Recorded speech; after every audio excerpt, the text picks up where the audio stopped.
Hey, what up, y'all? It's Crazy here, and there was something that I wanted to talk about that I've had on my mind as of late, and it's based off of something that I saw on a more recent episode of Swill's Edition, where Swill was interviewing One Man Crew. Now, granted, that was the bulk of the episode.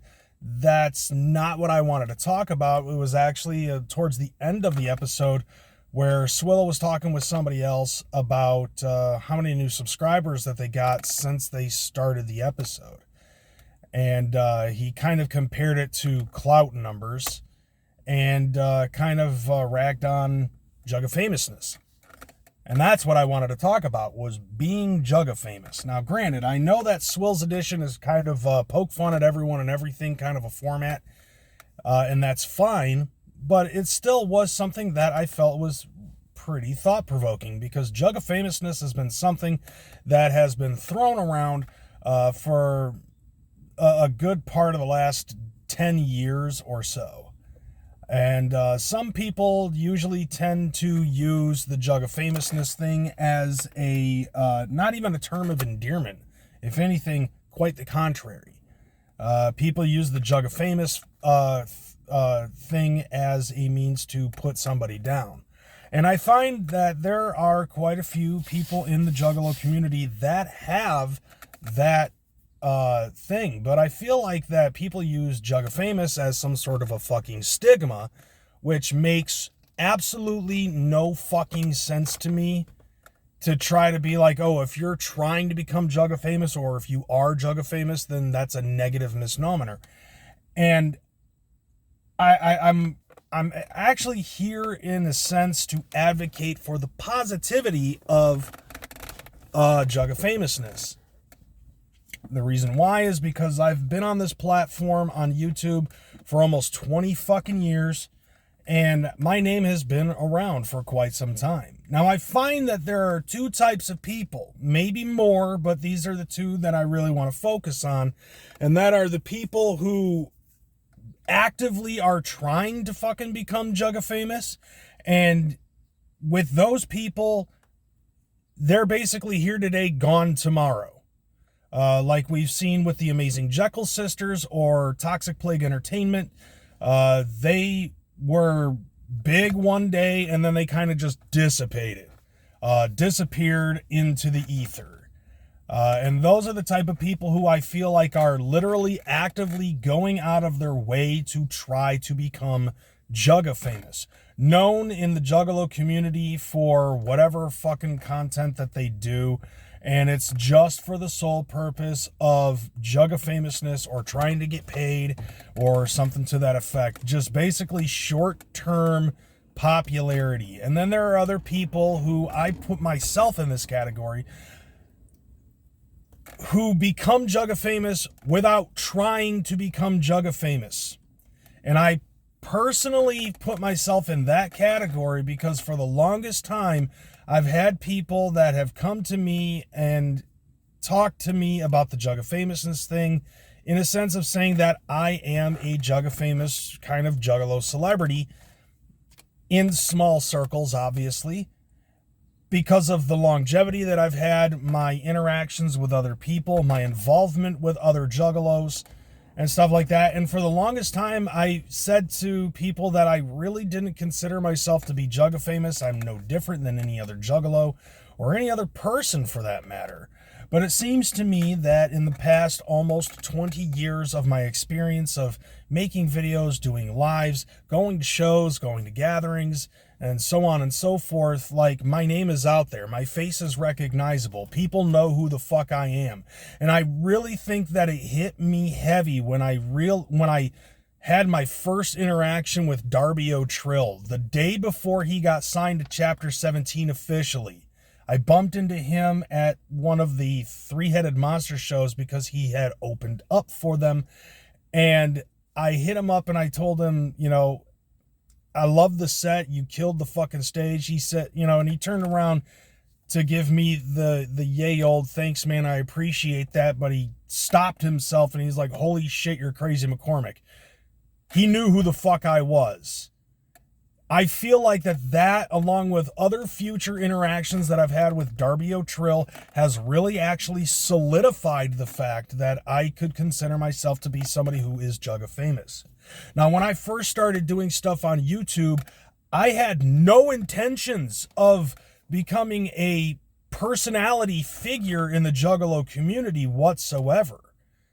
You know, like when I first started in 2008, I was really just trying to make content to make people laugh and to find community within the Juggalo community, because that's something that I've done on the internet for the longest fucking time, just trying to find some sort of fucking belonging in our community, because, you know, obviously this thing goes worldwide or nationwide or something. And because of that, in the last few years, I have, you know, in the last couple of decades, I have amassed friendships with people all over the country and even some people across the world, whether it be people in the UK or New Zealand, Australia.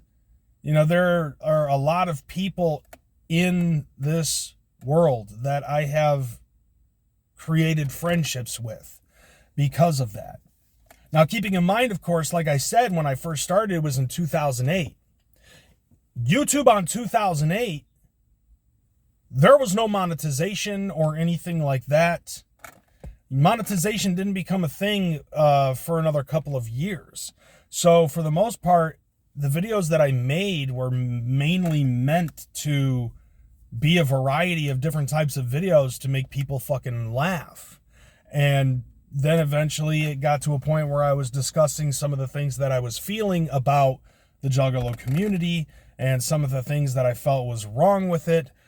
Some of the people who were making the community look fucking retarded. Things like that. And eventually, the monetization thing, AdSense, really started to kick in, earning money with ad revenue. And then with live streams, the super chats, and then now sponsorship deals or memberships or selling merch, super thanks, super stickers, things like that. And this is something that now that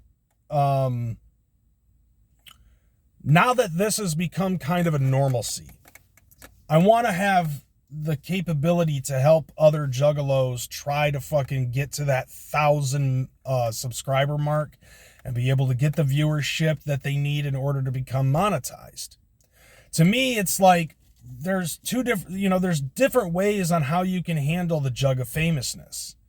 And there are some people that fucking get a huge fucking head about it, and their ego gets heavily inflated, and they act like they're gods and they can do whatever the fuck they want. And then there are some people who basically they grow at a very fast rate and then they fucking just disappear.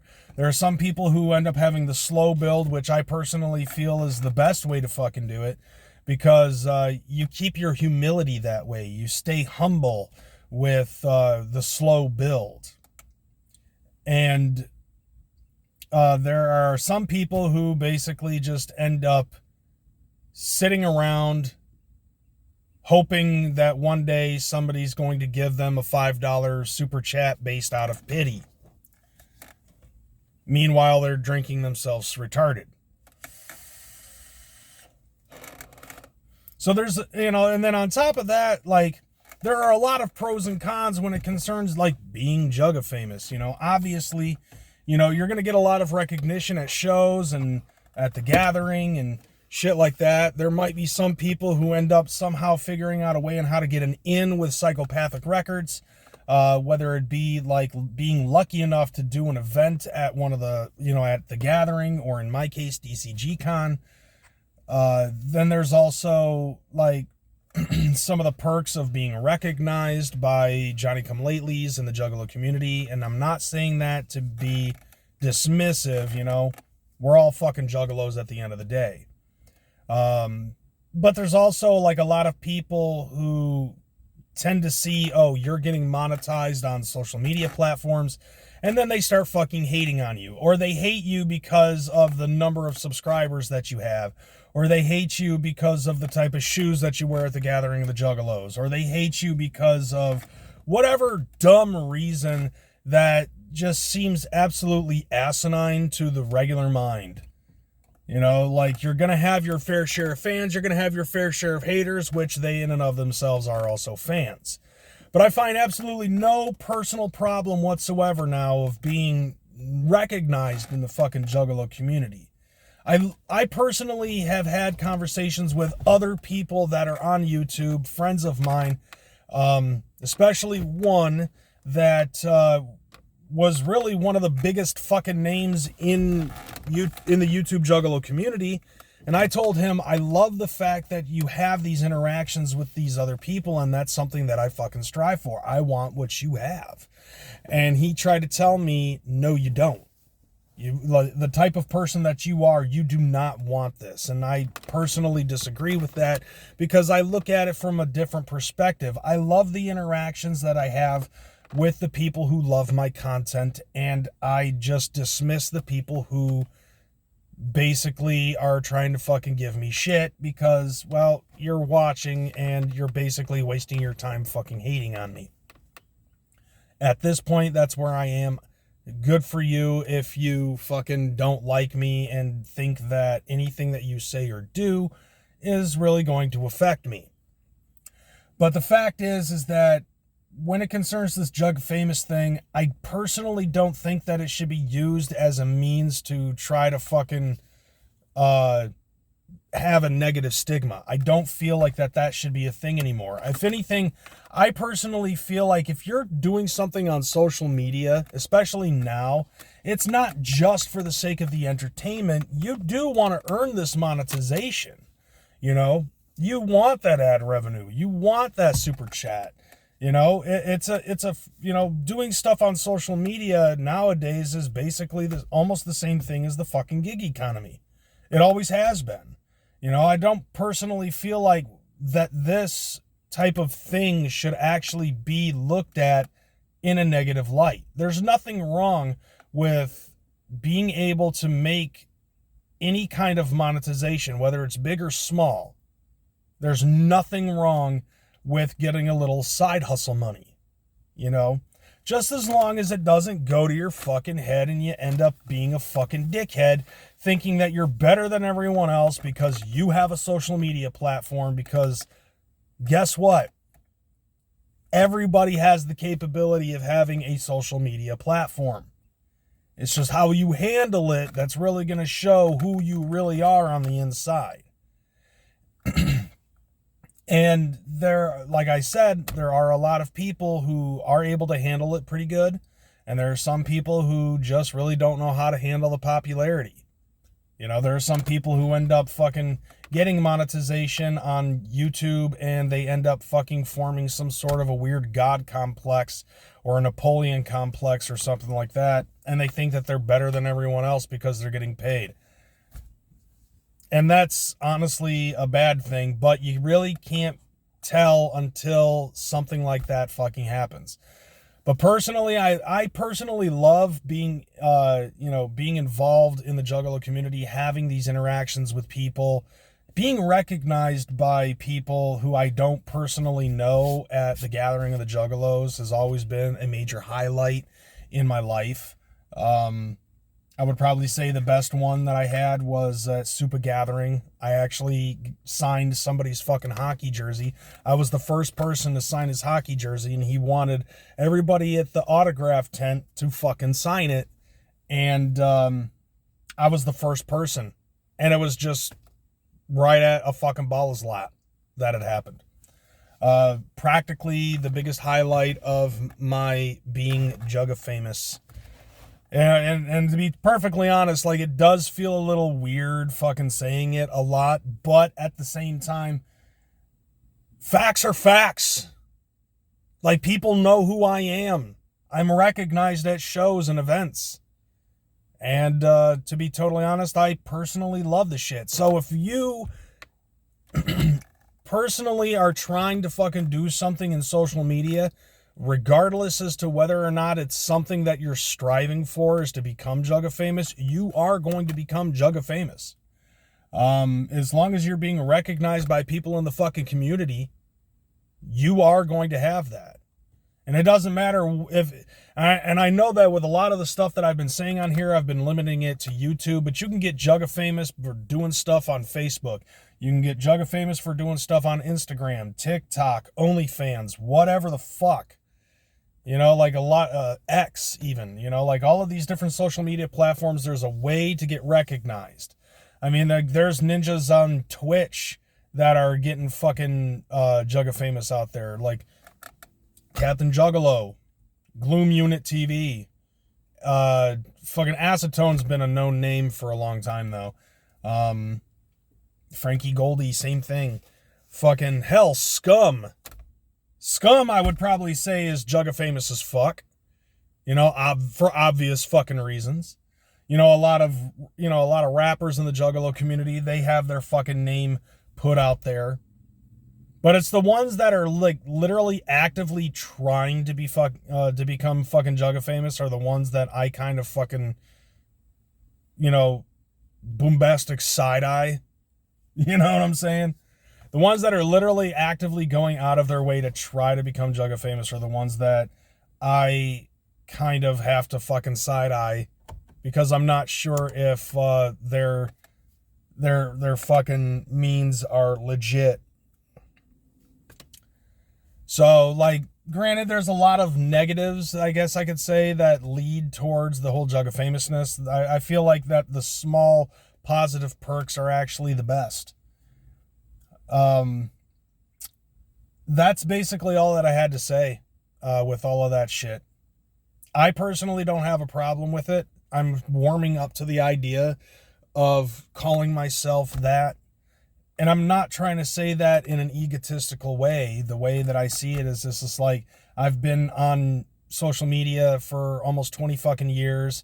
I've had 2 times where Jumpsteady has asked me to do an event at DCG Con based off of retro gaming, because that's a hobby of mine.